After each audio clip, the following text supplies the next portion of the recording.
A woman saves a leopard cub from thirst. How it thanked her shocked everyone. What began as a simple act of kindness in the middle of a scorching drought spiraled into a fight for survival she never imagined. At first, it seemed like fate had put this fragile creature in her path. But hidden beneath its tiny claws was a secret darker than the desert night. Powerful men were watching.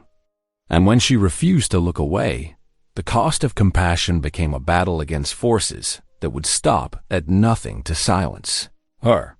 But here's the question. How could one desperate cub hold the key to bringing down everything they wanted to keep hidden? I'd love to know. Where are you watching from? Type it down below, and while you're here, subscribe so you'll always catch the next story. The summer sun had barely peeked over the horizon when Rilla Kincaid steered her dusty pickup truck along the barren fence line of Pike Outfitters. The drought-stricken West Texas landscape stretched endlessly before her, painted in shades of brown and gray. As a field hydrologist, she'd seen her fair share of dry spells, but this one was different. The earth beneath her boots told a story of desperation, with deep cracks spiderwebbing across what used to be thriving stock tanks. Rilla adjusted her well-worn field hat and grabbed her survey equipment from the passenger seat. The morning air already carried the promise of another scorching day. She'd been monitoring these water sources for months now, watching them slowly disappear like mirages in the desert. Her long braids swung against her back as she made her way to the first tank, clipboard in hand. The sight that greeted her made her heart sink. The once reliable water source was nothing more than a hollow basin, its bottom cracked like ancient pottery. But something else caught her eye, something that didn't belong in this desolate scene. There, collapsed in the deepest part of the dried-up tank, lay a small spotted form. "Dear Lord," Rilla whispered, scrambling down the embankment. Her boots kicked up clouds of dust as she approached what she now recognized as a leopard cub. The tiny creature's chest rose and fell in shallow, rapid breaths, its beautiful spotted coat dulled by dust and distress. Without hesitation, Rilla dropped her clipboard and rushed back to her truck. She always kept a cooler full of water for her long days in the field, and now the preparedness would serve a greater purpose. Her hands trembled slightly as she gathered supplies. The cooler, an empty water bottle, and her clean bandana. Racing back to the cub, she quickly assessed its condition. The poor thing was severely dehydrated, its small body limp and unresponsive. Working with steady hands born from years of field work, Rilla punctured small holes in the water bottle cap and filled it with cool water from her cooler. She fashioned a makeshift drip line, carefully letting water trickle into the corner of the cub's mouth. "Come on, little one," she murmured, her heart pounding. "Stay with me." As she worked to stabilize the cub, something metallic caught the morning light. Gently, she brushed aside the fur around its neck to reveal a crude metal clamp. Her breath caught in her throat as she examined it more closely. There, hand-etched into the metal, was a single letter. P. Rilla's mind raced. In all her years working these lands, she'd never encountered anything like this. Pike Outfitters was one of the largest landowners in the region, known for their hunting expeditions and exotic game ranches. But a leopard cub? This wasn't right. The clamp was crude, nothing like the professional tags used by legitimate wildlife operations.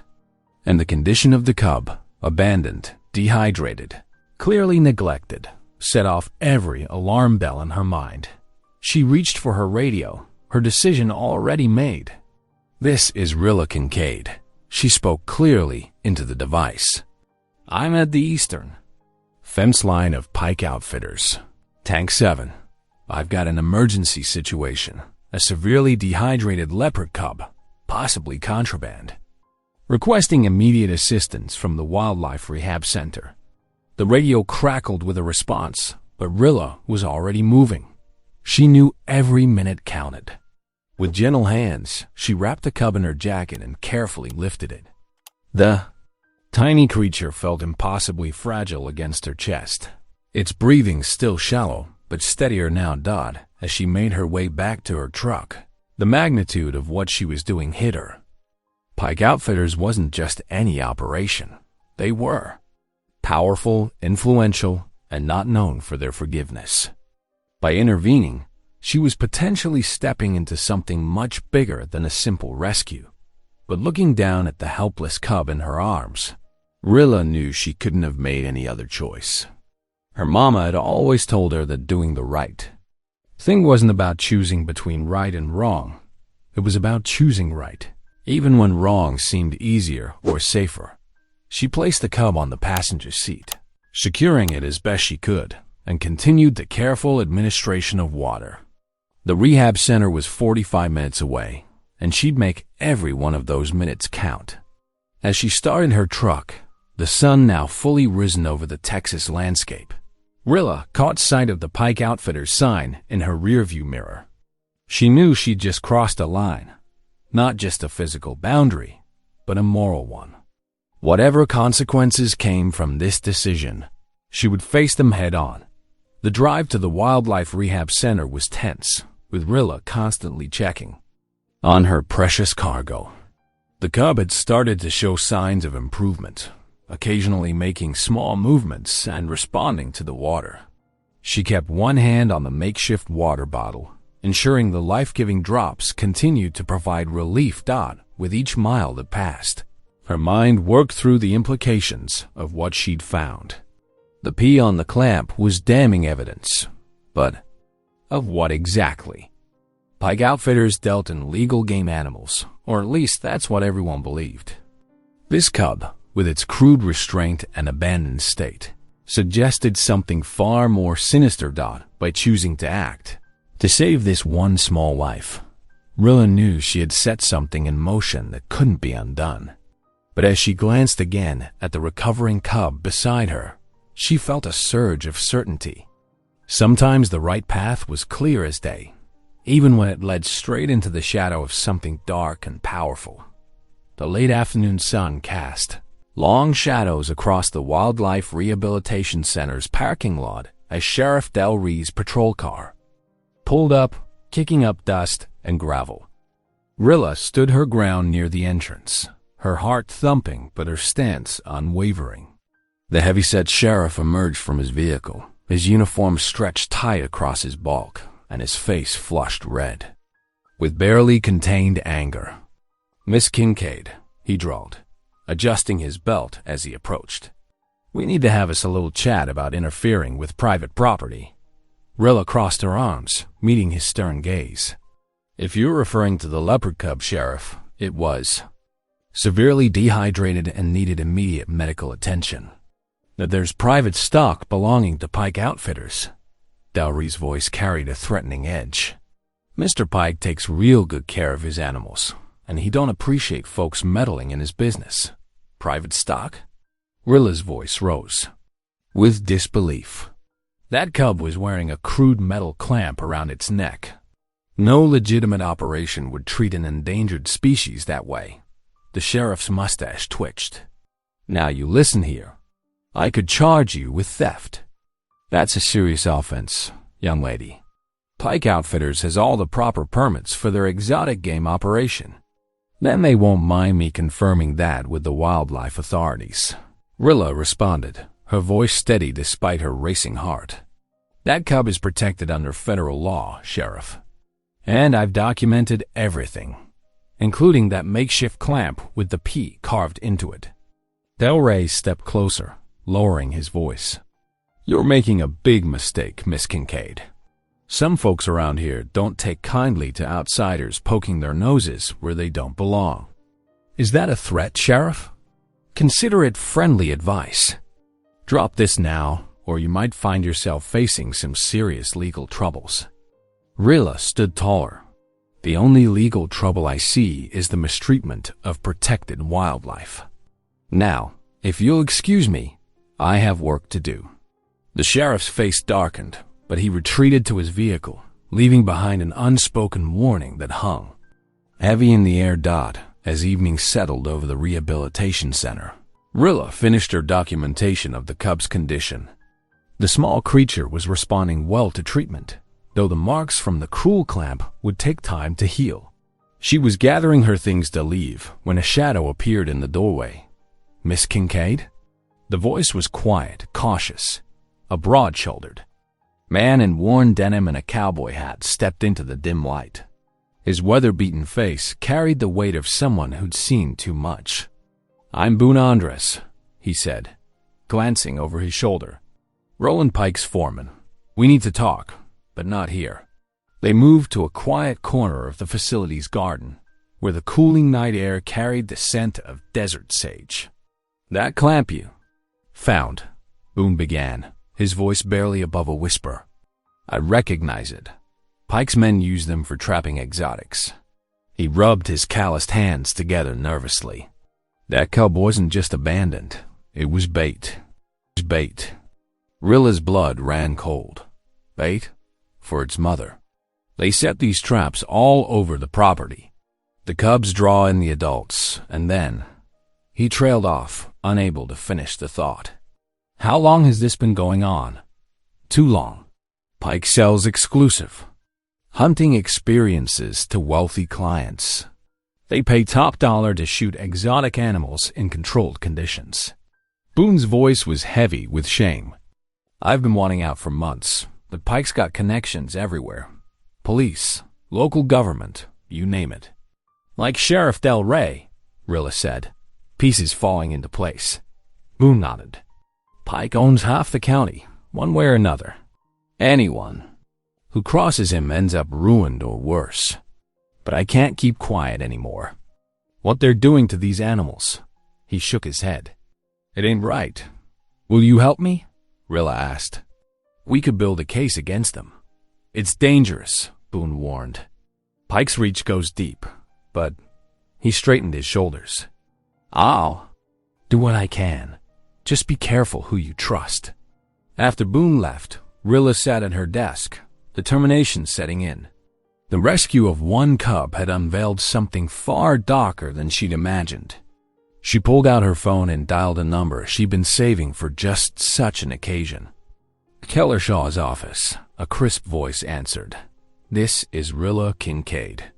I need to report an illegal exotic animal operation in West Texas." "Go ahead, Ms. Kincaid." For the next 30 minutes, Rilla detailed everything. The cub, the clamp, Boone's confession, and Sheriff Del Rey's threats. Keller listened intently, asking precise questions that spoke to years of experience investigating wildlife crimes. "This is serious," Keller said finally. "Pike's name has come up before, but we've never had enough evidence to move on him. Your rescue might be the break we've been waiting for. I'll be there first thing tomorrow morning." As Rilla ended the call, she looked out at the darkening Texas sky. The lines were drawn now, compassion and law on one side, privilege and predation on the other. The cub sleeping peacefully in the next room was just the beginning. She understood now that saving one life had set in motion something much bigger, a chance to end years of cruelty and corruption. Pike's operation had stayed hidden behind money and influence for too long. But with Boone's insider knowledge and Keller's investigative experience, they had a real chance to shut it down. The path ahead would be dangerous, but Rilla knew there was no turning back. Not when innocent lives hung in the balance. The rehabilitation center's examination room felt different in the calm of early evening. Rilla Kincaid sat at a metal desk, carefully photographing the crude metal clamp that had been removed from the leopard cub's neck. Her phone's camera captured every angle of the hand-etched P, while her fingers traced the rough edges that had pressed against the young animal's fur. Across the room, Kellershaw leaned against a filing cabinet, his weathered face thoughtful as he watched her work. The state wildlife investigator had arrived within hours of her call, and his presence brought both relief and gravity to the situation. Every detail matters, Keller said quietly. That clamp's going to be key evidence when we build our case. Boone. Andres shifted uncomfortably in his chair by the door. The foreman's usual confident posture had given way to something more hesitant, but his eyes held determination. Pike's got 3 main crews working the trap lines, he said. They rotate every 4 days, using the back roads that cross through the ranch properties. Rilla looked up from her documentation. We need to be smart about this. The cub's still weak, but once it's strong enough, we can use its natural instincts to lead us to the operation. Keller nodded, pulling out a worn notebook. I've already started the paperwork for surveillance warrants. We'll need to coordinate with the local wardens, people I trust completely. But everything has to be by the book. The crews usually store their bait animals in the old cattle pens near Copper Creek, Boone offered, his voice low. They've converted some of the holding areas. Nobody questions livestock trailers out there. Rilla pulled up the rehabilitation center's intake forms on her laptop. I've got detailed records of the cub's condition when I found it. GPS coordinates, time, temperature, everything. We can use this to establish a pattern of movement. The 3 of them gathered around the map, spread across the desk. Boone's finger traced along faint lines that marked rarely used ranch roads. The mother leopard's territory probably extends through these areas. They've been seeing tracks for months. That's our advantage, Keller said. Once we release the cub under monitored conditions, its mother's natural behavior will help us map the whole route. We just have to be patient and careful. Rilla typed notes into her laptop. The cub's responding well to treatment. The vet thinks it'll be strong enough for release in about 2 weeks. That gives us time to set everything up properly. Pike's got eyes everywhere, Boone warned, running a hand through his hair. But he's gotten comfortable, overconfident. The crew stick to pretty regular schedules. Keller pulled out more forms from his briefcase. I've got warrants ready to go. Just waiting for the right evidence to file them. We'll need documentation of every step. They worked through the evening, piecing together a timeline that matched the mother leopard's likely hunting patterns with the crew rotations Boone described. Rilla's scientific background helped them predict the most probable areas for movement, while Keller's investigative experience kept them focused on what would hold up in court.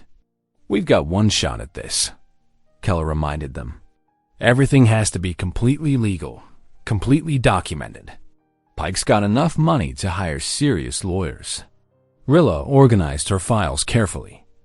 The GPS collar for the cub is already approved. Through my research permits.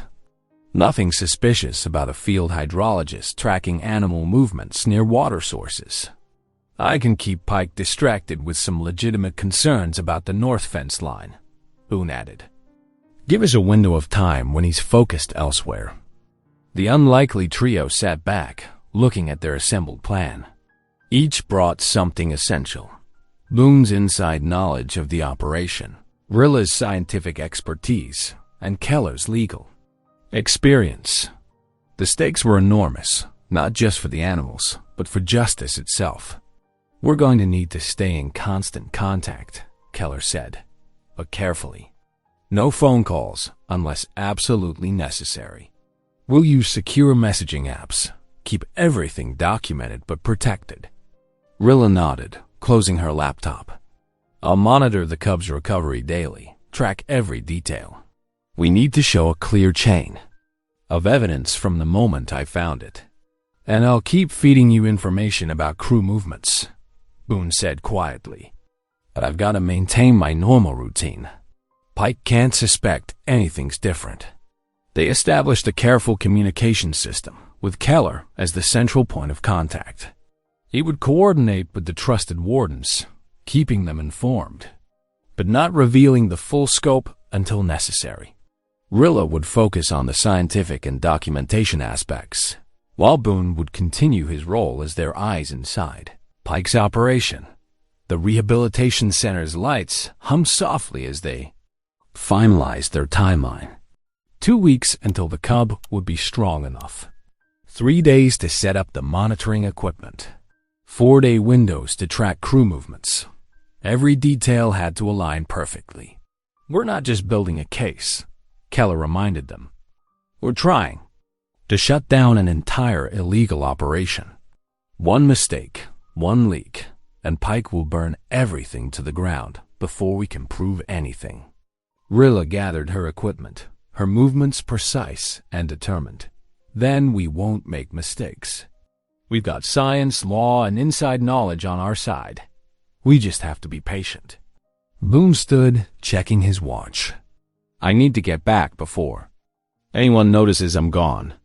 Pike's having a big dinner at the main house tonight. All the crew chiefs will be there." They left separately, each carrying their piece of the plan. Rilla with her documented evidence and scientific data. Keller with his prepared warrants and law enforcement connections. Boone with his knowledge of Pike's operation and the courage to help bring it down. The Texas night spread out around them, vast and secret-keeping. In 2 weeks, they would begin their careful dance of justice, using Pike's own trap against him, letting the very animals he sought to capture lead them to the evidence they needed. But for now, they waited, prepared, and hoped their alliance would be strong enough for what lay ahead. The night air hung heavy with an eerie stillness at the Wildlife Rehabilitation Center. The security lights cast long shadows across the grounds, and only the occasional rustle of nocturnal animals broke the quiet. Inside her small office, Rilla Kincaid finished logging the Leopard Cub's latest vital signs. Encouraged by its steady improvement over the past 48 hours, a sudden crash shattered the peace. The security monitor screens went black one by one, plunging the facility into darkness. Rilla's heart leaped into her throat as heavy boots thundered down the hallway. Before she could reach for her phone, the door burst open. 3 masked men stormed in, their flashlight beams cutting through the darkness. "Where's the cat?" one demanded, voice muffled behind a bandana. Rilla backed away, her hands raised. "You can't take him. He's protected." The largest man shouldered past her, heading straight for the recovery area. The sound of breaking glass and metal cages being wrenched open echoed through the building. Rilla's stomach turned as she heard the Cubs frighten the owl. "Got it." Someone shouted. The men retreated as quickly as they'd come, leaving destruction in their wake. Rilla fumbled for her phone with shaking hands, dialing Boone even as she ran for her truck. "They took him," she gasped when he answered. "Pike's men, they're heading out now." "I'm 5 minutes away," Boone said grimly. "Start following them. Don't lose them." Rilla gunned the engine of her truck, gravel spraying as she swung onto the access road. In the distance, she could see the red taillights of a pickup truck speeding away. She flipped on her high beams and pressed the accelerator, the truck's engine roaring as she gave chase. The Kalish road stretched endlessly through the darkness, pale and dusty under the moon. Rilla's knuckles were white on the steering wheel as she followed the fleeing vehicle's path. Dust billowed behind both trucks, creating an otherworldly scene in the headlights. Boone's voice crackled through her phone speaker. "I see you both. I'm coming up behind you now." Relief flooded through her as his headlights appeared in her rearview mirror. But that relief was short-lived. Another set of lights materialized behind Boone, a third truck. Gaining fast, the chase led them deeper into the empty rangeland, the trucks bouncing over the rough terrain. Rilla's teeth rattled with each impact, but she didn't dare slow down. The Cub's life depended on them. Without warning, the pursuing truck accelerated, pulling alongside Boone's vehicle. Metal screamed against metal as it forced him toward the shoulder. Rilla watched in horror through her mirror as Boone fought to maintain control. The attack truck then set its sights on her, engine roaring as it closed the distance. Rilla's breath caught in her throat as it drew even with her back bumper. The impact, when it came, was devastating. Her truck lurched sideways, tires losing their grip on the loose surface. The world spun in a nightmare of dust and starlight as the vehicle skidded toward the edge of a dry arroyo. Time seemed to slow as the truck teetered on the brink, then began to slide down the steep embankment. The first impact knocked the wind from her lungs. The truck rolled onto its side, metal groaning. Through the cracked windshield, Rilla could see the sandy bottom of the wash far below. Her head throbbed where it had struck the side window, and her right arm screamed in pain.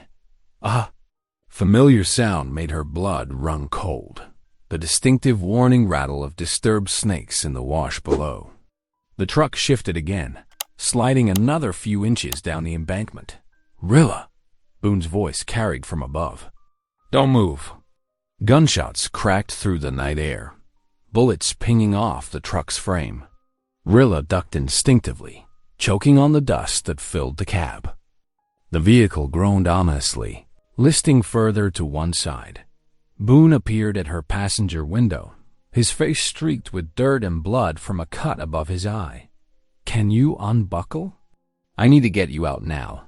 Rilla's fingers fumbled with the catch, finally releasing it. The truck shifted again as Boone wrenched the passenger door open. He reached in, grabbing her under the arms. "This is going to hurt," he warned, then pulled. Pain lanced through Rilla's injured arm as Boone dragged her from the cab. They had barely cleared the vehicle when it gave a final groan and slipped another foot down the embankment, rocks and dirt cascading in its wake. More gunshots spurred them into motion. Keeping low, they scrambled away from the wreck, the rattlesnake's warning getting louder as they disturbed the wash. The air was thick with dust, making each breath a struggle. "This way," Boone gasped, guiding her toward a narrow game trail that led up the opposite side of the arroyo. "I've got a place we can hole up." They half ran, half crawled up the trail, the sound of engines fading into the distance. Rilla's entire body ached, and her head spun with each step, but she forced herself to keep moving. After what felt like hours, but was probably only minutes, they reached an old line shack tucked into a stand of scrub oak. Boone ushered her inside, quickly securing the door behind them. The small space was bare, except for a few supplies and a battery-powered lantern, which he switched on at its lowest setting. "Sit," he ordered, helping her onto a wooden crate. "Let me look at that arm." As the adrenaline began to fade, the reality of what had just happened hit Rilla full force. Her hands began to shake as Boone gently examined her injuries. "They knew," she whispered. "They knew exactly when to strike." Boone's face was grim as he wrapped her sprained wrist with an ace bandage from a basic first aid kit. "Pike's got eyes and ears everywhere. We should have seen this coming." "The cub," Rilla's voice broke. The loss of the young leopard felt like a physical pain in her chest, separate from her other injuries. "We'll get him back," Boone promised, though his tone was heavy with the knowledge of what they were up against. But Pike's shown his hand now. He's not just running an illegal exotic animal operation. He's willing to kill to protect it. They sat in silence for a long moment, listening to the night sounds outside the shack. The familiar chorus of crickets and distant coyotes felt surreal after the violence they'd just survived. "What do we do now?" Rilla finally asked, cradling her bandaged wrist. "We heal up, we regroup with Keller, and we come at this smarter." Boone's jaw was set with determination. Pike thinks he's untouchable, but he just made a serious mistake. Attempted murder of a federal contractor? That's going to bring down heat he can't buy his way out of. Rilla nodded slowly, her head still pounding. The failure to protect the cub burned like acid in her gut, but Boone was right. Pike had escalated things far beyond simple wildlife violations. The game had changed, and so would their approach.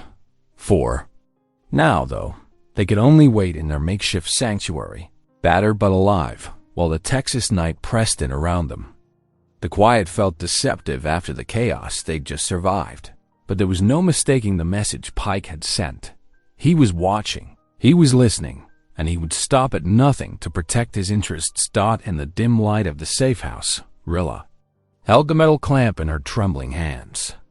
The crude etching caught the lantern's glow, revealing precise acid marks that had permanently scarred the metal. Her fingers traced a distinct pattern, remembering similar markings she'd seen displayed in Pike's trophy room during a water survey months ago. "These marks," she said quietly, looking up at Boone. "They're identical to the technique used on those plaques in Pike's trophy room." Boone slumped against the wall, his face twisted with guilt. "There's more, so much more." He ran a hand through his dust-covered hair. "I helped build it all." "Build what?" "The pens." His voice cracked. "Hidden ones, tucked away in a limestone canyon on the back 40. We made them look natural, use local rock, camouflage to fencing. Rich clients would come in, thinking they were going on real wild hunts. But it was all staged, every bit of it." Rilla set the clamp down carefully, her stomach churning. "The Leopard Cub." "Bait," Boone confirmed, unable to meet her eyes. "The mother's still alive. They've got her trapped upstream on a cable snare. Just enough slack to keep her moving around the area, but never far from where they want her. Keeps other predators away too. Makes the setup look more authentic." The full scope of the operation began to dawn on Rilla, her hands clenched into fists. "This isn't just some hobby operation, is it? Pike's running a whole illegal exotic hunting pipeline. Premium prices for guaranteed trophies," Boone said bitterly. "The wealthy clients don't care if it's staged. They just want their perfect kill shots and their wall mounts." The Cub was part of the latest setup. Kept the mother trapped in the area, used the Cub as proof of wild breeding populations, and as bait to keep her close, Rilla finished. The pieces were falling into place now, a sophisticated operation masked as a legitimate hunting outfit. That's why Pike hit back so hard when we took the Cub. We weren't just interfering with one hunt, we were threatening his whole operation. Boone pushed away from the wall, pacing the small space. "I should have spoken up sooner. Should have done something when I first realized what was happening. But Pike, he's got connections everywhere. Makes people disappear, one way or another." "But you're speaking up now," Rilla said firmly. "You've got first-hand knowledge of the pens, the snares, everything. You're not just a bystander anymore, Boone. You're a witness, one they can't ignore." He stopped pacing, shoulders squared despite the weight of his confession. "Yeah, guess I am." The guilt in his eyes was slowly being replaced by determination. "And I know where every single pen is located. Every snare line, every bait station, all of it. All of it." Rilla picked up the clamp again, studying the acid marks that had helped crack open the truth. Their mission had shifted now, from simply tracking one leopard cub to dismantling an entire illegal hunting operation. The evidence was mounting. The marked clamp, the hidden pens, the snared mother leopard, and now Boone's direct testimony. "We need to get this to Keller," she said. "All of it. The clamp, the locations, your testimony. This is bigger than we thought, but that also means Pike has more to lose. And more reason to stop us," Boone added grimly. "But I'm done being part of his operation. Whatever happens next, I'm seeing this through." Dark clouds loomed on the western horizon as Rilla Kincaid stood at the edge of a dried-up arroyo, her experienced eyes scanning the parched landscape. The wind carried the unmistakable scent of approaching rain, the first major storm of the season. Instead of seeking shelter, she saw opportunity in the threatening weather. "This storm might be exactly what we need," Rilla said, spreading her topographical maps across the hood of her dusty truck. Her fingers traced the network of natural drainage channels that carved through Pike's territory. Years of studying water patterns in West Texas had taught her how to read the land like a book. Keller Shaw stood beside her, his weathered face thoughtful as he studied the maps. "Walk me through your thinking, Rilla." "These arroyos," she explained, pointing to the dried creek beds. "They're like nature's highways during a flash flood. When that storm hits, Pike's men will have to move those animals fast. They can't risk losing their illegal cargo to rising water." Boone nodded grimly, his insider knowledge confirming her theory. She's right. Pike's got protocols for storms. First priority is moving the valuable exotics to higher ground. They've got special reinforced trailers just for these situations. Rilla's eyes lit up as she spotted something on the map. "Look here, this irrigation gate upstream. It's managed by the county water district." She tapped the location. A perfectly legal release of water from this point would accelerate the natural flow. We can predict exactly where they'll be forced to move. Creating choke points, Keller finished, beginning to see the elegance of her plan. Places where we can position our people. Boone leaned in, his voice low with urgency. Pike's got a flood tunnel under the highway. It's their escape route when the main roads get dangerous. They'll use that to move the smaller animals first. For the next hour, they meticulously planned their strategy. Rilla calculated water flow rates and timing, her scientific background transforming the approaching storm into a precision tool. She sketched detailed diagrams showing how the released water would interact with the natural terrain, creating a predictable pattern that would force Pike's operation into the open. "The water release has to be exactly timed," she insisted, checking her calculations again. "Too early, and they'll have time to adapt. Too late, and we might miss our window." Keller nodded, pulling out his phone to coordinate with his most trusted. "Wardens, I'm keeping this strictly need to know," he said. "The fewer people who know the full plan, the less chance of a leak getting back to Pike." "Smart," Boone agreed. "Pike's got eyes and ears everywhere. One whisper of this, and they'll change their whole operation." They synchronized their watches and tested their communication devices, simple burner phones that couldn't be easily traced. Rilla double-checked the weather radar on her tablet, watching the storm systems approach with growing anticipation. "Once the rain starts, they'll move fast," Boone said, sharing more crucial details from his years working for Pike. "They've got it down to a science. The valuable cats go first, then the other exotics. They use these special trailers, reinforced, waterproof, with hidden compartments. They look just like regular horse trailers from the outside." Rilla marked key positions on the map where the water flow would be strongest. "These are our primary choke points," she explained. "The combination of the storm runoff and the timed release will force them to use these specific routes. They won't have a choice. Physics is physics." "How many wardens can we trust absolutely?" she asked Keller. "I've got 6 that I'd stake my life on," he replied. "They'll be in position before the storm hits, looking like routine weather patrols." The wind picked up, bringing with it the distant rumble of thunder. Rilla felt the electric charge in the air, both from the approaching storm and from the gravity of what they were attempting. This wasn't just about catching criminals. It was about saving animals from a cruel fate and bringing down a network that had operated with impunity for too long. "Let's go over the timing one more time," she said, gathering everyone close.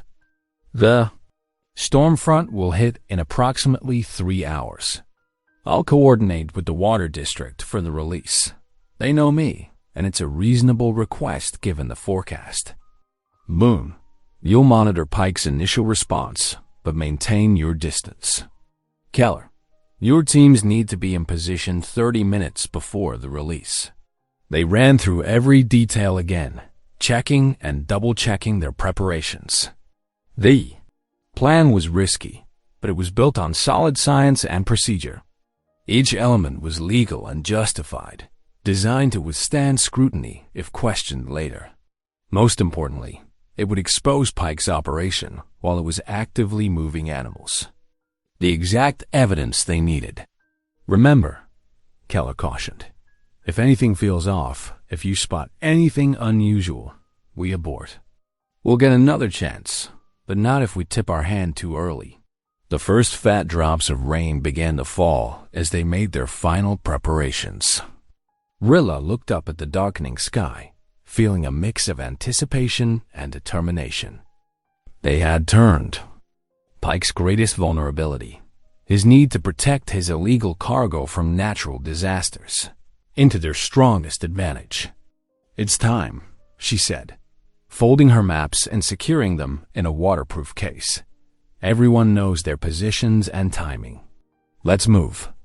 As they separated to their assigned positions, the storm clouds continued to gather, nature itself seeming to align with their plans. Rilla's scientific understanding of water flow and drainage patterns had given them a powerful tool, one that Pike, for all his money and connections, couldn't buy his way around. The storm was coming, and with it, their chance to expose the truth. The first heavy drops of rain struck the parched earth like hammers, releasing the rich scent of wet dust into the air. Within minutes, the storm transformed into a deluge, and the dry creek beds that snaked through the canyons roared to life with rushing water docked through the curtain of rain. Rilla and Boone watched Pike's men scrambling in panic. The sudden flood had caught them off guard, just as planned. Trucks and trailers slipped in the mud as they rushed to move their illegal cargo down the canyon. "Now's our chance," Boone shouted over the storm. While they're distracted with the evacuation, we can get to the mother leopard. They abandoned their observation point, cutting across the rough terrain toward the limestone canyon. The rain made the ground treacherous, but Rilla's knowledge of the land guided them through. They picked their way through thorny brush and over slick rock faces, their clothes quickly soaked through. There, Boone pointed to a narrow opening in the canyon wall. That's where they kept the cats for the staged hunts. They approached carefully, mindful of the unstable ground. The mother leopard's snarls carried over the sound of rain and thunder. They found her secured by a crude cable snare, fighting against her restraints with desperate energy. "Easy now," Rilla breathed, her heart aching at the sight of the magnificent creature reduced to this state. "We need to do this right or she hurt herself worse." Boone produced wire cutters from his jacket. "I'll handle the cable. You keep watch. Pike's men might circle back." Working together with practiced caution, they approached the leopard. Despite her fury, exhaustion had clearly taken its toll. Her fur was matted, her sides heaving with each breath. The cable had rubbed her neck raw, but miraculously hadn't done worse damage. "Steady," Rilla murmured, though whether to the leopard or herself she wasn't sure. Almost there. With several careful cuts, Boone freed the cable. The leopard immediately bounded away from them, but stumbled, weak from her captivity. She turned to face them, muscles tensed, but made no move to attack. For a long moment, they stood in a tableau, humans and wild creature, connected by this moment of liberation. Then she was gone, vanishing into the storm like a ghost. Rilla's radio crackled. "Position 3 secure," came Keller's voice. "We've got 2 trucks contained. Multiple exotic species in transit, documented and photographed." A surge of triumph rushed through Rilla. Their plan had worked. The sudden flood had forced Pike's operation into the open, just as they'd calculated. Keller's wardens were in position to intercept the illegal shipments, and now the mother leopard was free. "We did it," she said, letting out a shaky breath. "We actually did it." But Boone's expression remained grim. "Not quite everything," he reminded her. "The cub's still missing, and Pike himself." The victory suddenly felt incomplete. Yes, they'd broken the backbone of the operation. Yes, they had evidence of illegal trafficking. But without the cub, without Pike himself in custody, the job wasn't finished. Thunder rolled overhead as they made their way back to their vehicle. The rain continued to pour, and somewhere out in that storm, a mother leopard searched for her missing cub. The thought settled like a weight in Rilla's chest, a reminder that their work wasn't done. Keller's got the routes mapped now, Boone said, trying to sound encouraging. We've forced their hand, shown their methods. That's not nothing. You're right, Rilla agreed, climbing into the truck. But until we find that cub and bring Pike to justice, this isn't over. They drove carefully through the storm, the windshield wipers fighting a losing battle against the downpour. Behind them, the limestone canyon disappeared into the gray curtain of rain, taking with it their moment of almost victory, tempered by the knowledge that the hardest part of their mission still lay ahead. The victory was short-lived. Through the curtain of rain, red and blue lights suddenly pierced the gloom, accompanied by the distinctive whoop of police sirens. Sheriff Delry's cruiser led a convoy of 3 deputy vehicles, their tires throwing up sheets of muddy water. As they surrounded Rilla and Keller's position, "Everybody freeze!" Delry's voice boomed through a megaphone. "This is a police operation." Rilla's heart sank as deputies spilled out of their vehicles, hands on their weapons. The rain continued to pour, soaking everyone to the bone as Sheriff Del Rey approached, his bulk made more imposing by his rain slicker. "Rilla Kincaid, Keller Shaw, you're under arrest for criminal trespass and sabotage of private property," Del Rey announced, a smug smile visible beneath his thick mustache. His face was red with what looked like barely contained satisfaction.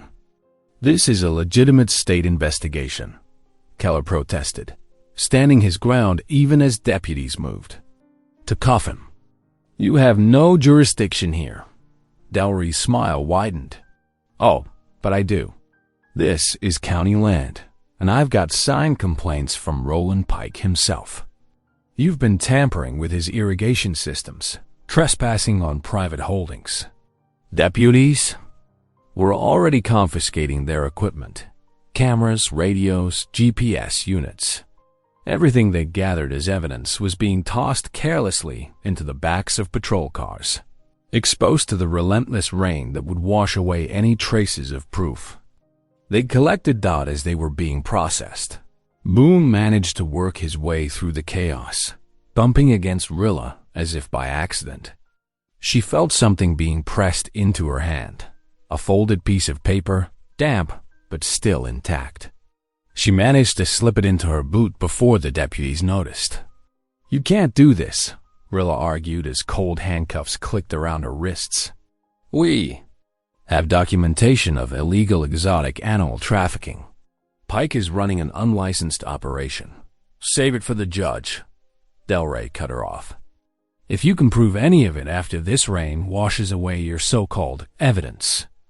Keller, despite being in cuffs, maintained his composure. His voice took on an official tone that made even Del Rey pause. "Sheriff, I'm invoking state authority under Wildlife Code Section 312. As a certified investigator, I have the right to demand an immediate jurisdictional review." Del Rey's face darkened. "You're bluffing." "Try me," Keller replied, coolly. "One call to the state office will confirm my authority." "Do you really want that kind of attention on how you're handling this situation?" The sheriff's jaw worked as he considered this. Rain dripped from the brim of his hat as he glared at Keller, clearly weighing his options. Finally, he grabbed his radio and walked a few steps away, speaking in low tones to someone on the other end. The next 15 minutes felt like hours as they stood in the rain, watching Del Rey pace and argue on his radio. Finally, he stormed back, keys jingling in his hand. "Release them," he growled to his deputies. "But this isn't over. You're still confined to county limits until this gets sorted out." As the cuffs came off, Rilla caught sight of Pike's men taking advantage of the delay. moving their vehicles through the rising water. The cub was still in their possession, and now they had a head start. Their careful plan was unraveling in the wake of Del Rey's interference. "You've just given them time to disappear," Rilla said bitterly to Del Rey. "Not my problem," the sheriff replied. "But if I catch you interfering with Mr. Pike's business again, no amount of state authority will help you." They watched helplessly as the patrol cars pulled away, taking most of their evidence with them.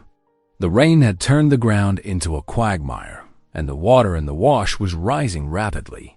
Their window of opportunity was shrinking with each passing minute. Once they were alone, Rilla pulled the damp paper from her boot. Boone's hastily sketched map. It showed a flood tunnel running under the highway, a secret route Pike's men used during heavy rains like this. It was their last remaining lead, their only chance to catch up to Pike and rescue the cub. "We've lost almost everything," Rilla said, carefully protecting the map from the rain. "But we've got this, and we've got to move fast. The water's rising." Keller studied the crude drawing, his expression grim. "Pike's got the law on his side, the cub in his possession, and most of our evidence is either confiscated or washed away. This tunnel might be our last shot." The wash roared behind them, swollen, with storm runoff, a reminder that time was running out. They had one thread to follow, a hand-drawn map showing a desperate last chance. It was their darkest moment since the operation began, but they weren't beaten yet. Not while they still had a lead to follow and a cub to save. Thunder cracked overhead as Rilla and Keller splashed through the rising water, racing against both storm and time. The rain-swollen wash churned around them, muddy brown water already reaching their chests as they fought their way toward the highway culvert. "There!" Keller shouted over the roar of water. "Pike's trailer!" Through the curtain of rain, they could see Pike's vehicle jackknifed at the mouth of the tunnel, its metal frame gleaming dully in the storm light. As they watched, Pike emerged from the cab, a rifle held steady in his hands. "Stay back," Pike's voice carried over the storm. "This isn't your business." A sudden surge in the water caught Rilla off guard, yanking her sideways. She struggled to keep her footing in the powerful current, her boots scraping against the rocky bottom. The rushing water pulled at her clothes, threatening to sweep her away. A familiar cry pierced the air, the desperate mewl of the Leopard Cub from inside the trailer. Almost immediately, an answering roar came from the tunnel entrance. The mother leopard appeared, her golden eyes fierce in the dim light, drawn by her baby's calls. The scene froze for a heartbeat. Pike with his rifle, the mother leopard tensed. To spring, Rilla fighting the current. Then headlights cut through the rain as Boone's truck came barreling down the access road. With a crash that echoed off the tunnel walls, he slammed into Pike's trailer bumper. The impact sent Pike stumbling. His rifle clattered across the concrete, spinning away in the floodwaters. The trailer gate buckled under the force, metal screaming as it twisted open. The cub wasted no time. It squeezed through the damaged gate and launched itself into the water. But instead of swimming to its mother, it did something completely unexpected. The small cat paddled straight to Rilla, grabbed her paracord bracelet in its teeth, and tugged. What in the world? Rilla gasped as the cub pulled her toward a narrow ledge cut into the tunnel wall, safely above the rushing water. Once she hauled herself up, the cub began pawing at what looked like an ordinary rock embedded in the wall. Keller splashed over to join them, water streaming from his clothes. "That's no normal rock," he said, working his fingers around the edges. With a grunt of effort, he pried it loose, revealing a hidden compartment. Inside was a treasure trove of evidence. Dozens of microchipped collars, detailed ledgers of transactions, and boxes of tranquilizer darts. Everything they needed to prove Pike's illegal exotic animal operation and bring it crashing down.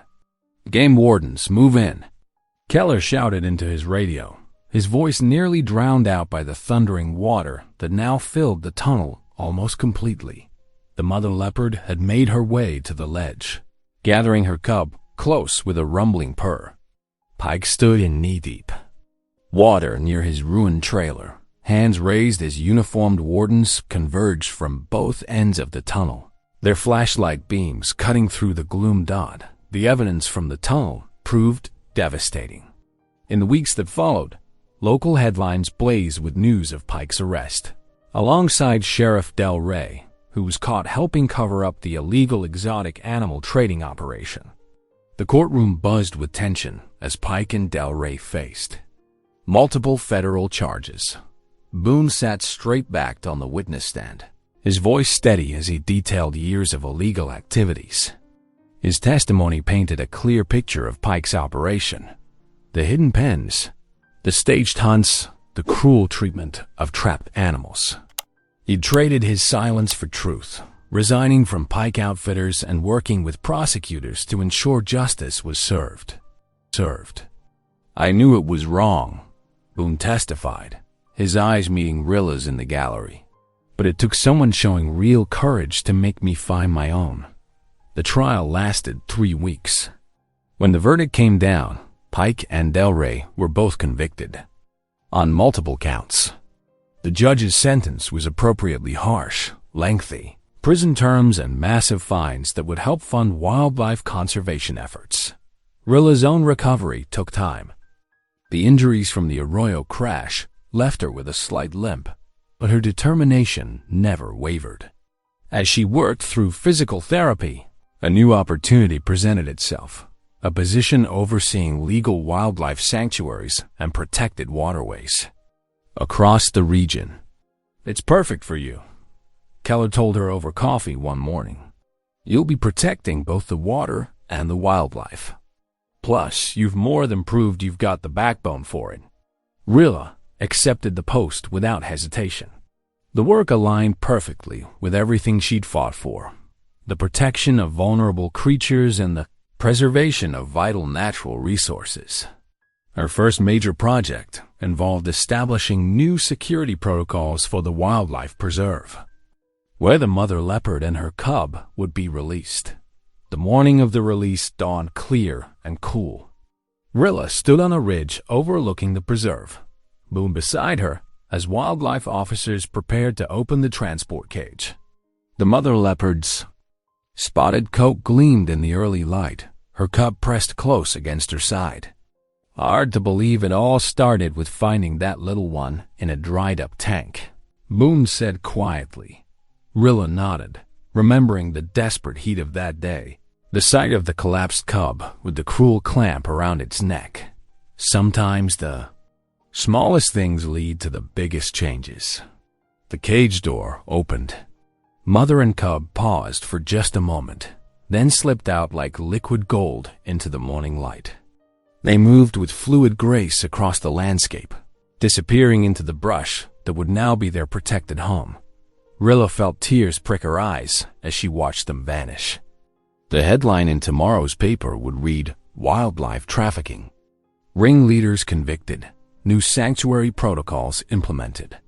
But what Rilla saw was something deeper: the triumph of compassion over cruelty, of determined competence over corrupt power.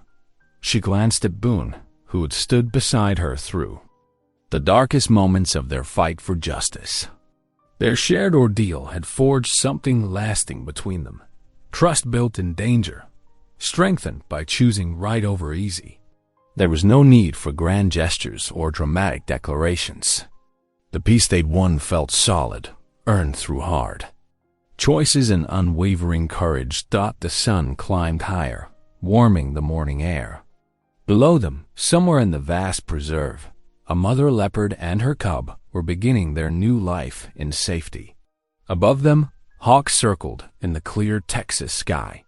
The world felt right again. Justice restored not through spectacle, but through the patient work of people who refused to look away from wrong. Rilla smiled, feeling the rightness of where she stood, both on this ridge and in her life. Sometimes clarity came at a high price, but standing firm for what you believed in was always worth the cost. The badge on her hip caught the morning light.